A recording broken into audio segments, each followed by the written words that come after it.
Welcome to Kix Gaming. I'm Papa Kix, and joining me for this video is Aiden. This is a video commentary on the strategy that Aiden and I use to consistently clear the first 10 floors of Kraken without any epic equipment. On screen we have a recording of our run from both of our perspectives.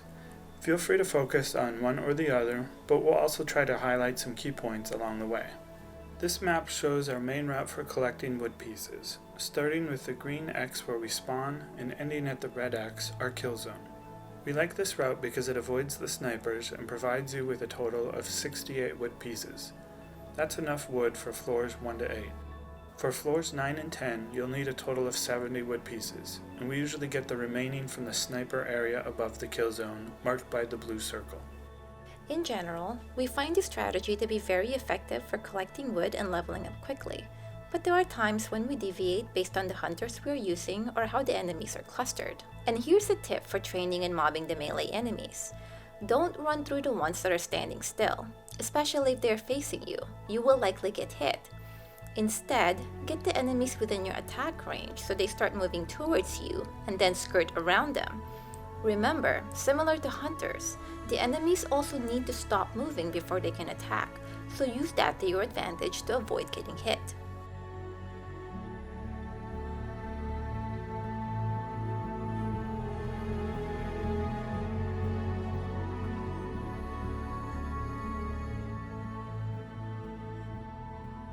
Floors 1, 2, and 3 are pretty easy. We bring hunters that are capable of clearing them, but not the ones we would categorize as our strongest hunters. The ones I brought are Grey Wolf, Engineer, and Spider Queen. And I brought Engineer, Spider Queen, and Gentleman. You can see our gear is mostly common, and Aiden has one rare, and we've been working on leveling them up. The extra stats do help, but our strategy is not gear dependent. That said, what you probably will need are level 10 hunters similar to our lineup if you expect to get to floor 10 using our strategy. If you don't have them, just experiment with what you have. I want to mention that one key to our Kraken progression is that we took it one floor at a time. We didn't just start by walking into the dungeon thinking, okay, on this first try we're going to clear floor 10. Rather, we built our strategy floor by floor. So again, just experiment and see what works for you.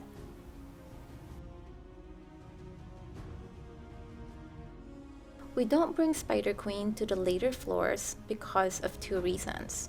First, she is very buff dependent. If you get unlucky, you will find that her DPS is subpar. And second, her horde of spiders don't follow her to the Kraken boss, so keep that in mind when selecting your skills.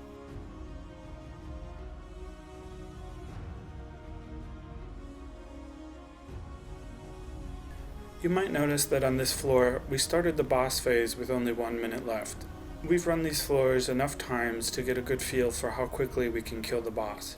However, as a general rule, it's always good to allocate at least 1.5 minutes for the boss, especially for the later floors. The fourth floor has XP reduced by 50%, so bringing Mad Doctor is a great choice. Because Mad Doctor is pretty OP, you have flexibility on who you take with him. Personally, I like Gentleman. I'm quite strict with this floor. I just quickly run through our main route, collecting enough wood and pulling and training the enemies along the way. Killing this first group will get us to around level 5. We strongly recommend that you do not try to get more levels. With the XP debuff in effect, trying to get 1 or 2 more levels will just waste time. You are far better off starting on the boss early. You can take your time building up Mad Doctor's debuff stacks, and you'll also have more time to use the cannonballs if needed. Our general rule for the boss phase is whoever has the lowest DPS is in charge of cannonballs. There are 2 exceptions. The first is Huntalisk. You'll want to avoid using him for the cannonball because you will risk having his poison stacks fall off. The second is Mad Doctor. It's better for him to keep stacking his debuff, unless he's grouped with Huntalisk, of course. We bring our main Deathstrike hunters for floors 5, 6, and 7. That's Ninja, Phantom, and Ancient One. We find the Deathstrike strategy to be highly effective for leveling up through these floors. Moreover, because these 3 hunters are very strong against the boss, we rarely need to use the cannonballs. Ancient One is extremely powerful. He is easily one of the top DPS hunters for bossing. He does kill a little slower at the start, so bringing multi-shot and Death Strike will help. It also helps to pair him with someone who kills quickly at level 1. In our runs, we find Ninja and Phantom are good choices to pair him with.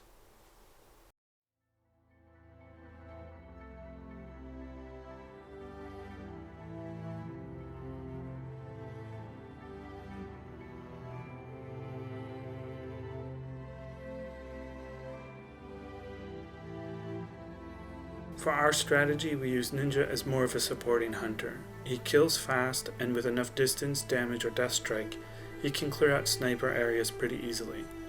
On the boss, he also carries his weight and helps balance out hunters that aren't consistent, such as Spider Queen.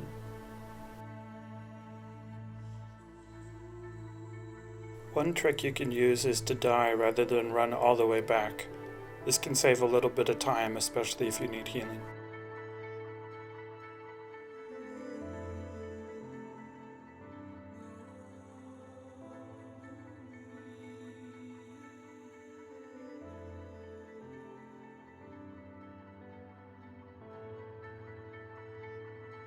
Phantom is one of my favorites. Not only is he great against the boss, but leveling up with him is fast because of his Death Strike procs. Attack speed is what I prioritize for him. I just find that to be so much more consistent in terms of boss damage. Second in priority would be the Ghost Attack Speed skill. Ghost time is also good, but again, if you have to use the cannonball, all of your ghosts go poof, so keep that in mind. Personally, in my Phantom, I prefer attack speed and ghost attack speed, so I can just quickly summon a large army of fast attacking ghosts.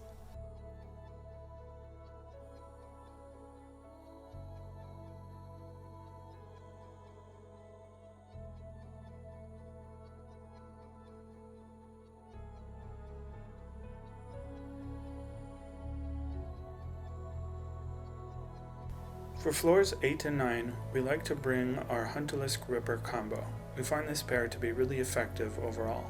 Our strategy for this duo involves getting a few levels early on, so we first clear a few small groups before going through the main route for the big pull.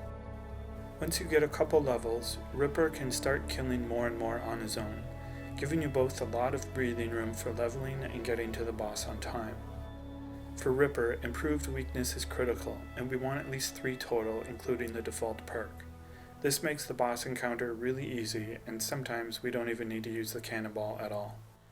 However, if we are unlucky and do not get enough, then we have a hard cutoff.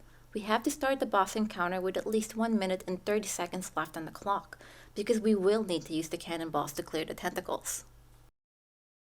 It's important to know that as you progress through the dungeon floors, the tentacles will spawn faster and faster. You'll get hit more often. And this information is not mentioned in the dungeon level description. We really started to notice this on floor 8. This is where having Ripper's debuff really helps. You take significantly less damage and don't need to rely on the cannonballs as much or even at all.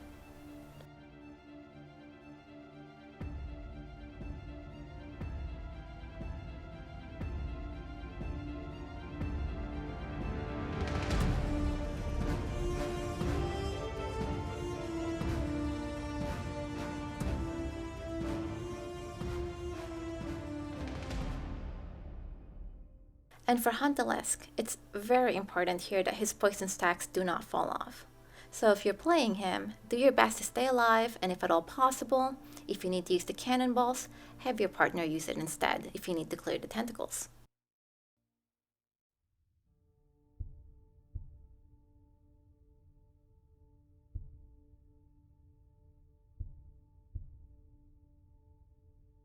Floor 10 is the next Mad Doctor level. We follow our general route and pulling strategy, but hastily.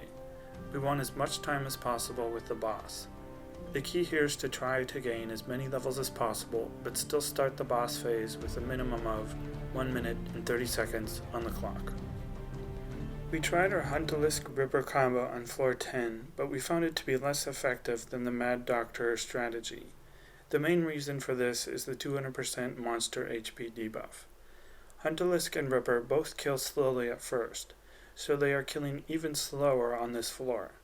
This means less levels, and less levels means less chances of getting the necessary perks. This combo is very buff dependent, so it winds up being pretty inconsistent.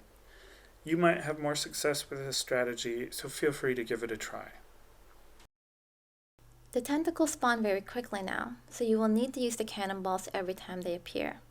From our experience, whoever is closest to the cannonball has to use it, even Mad Doctor, no exceptions. We stop using the cannonballs at around 20 to 30 seconds left on the clock. By that time, Mad Doctor's debuff stacks are high enough to finish the boss. And that wraps up this video. I'd like to thank Aiden for being here and for making this video possible.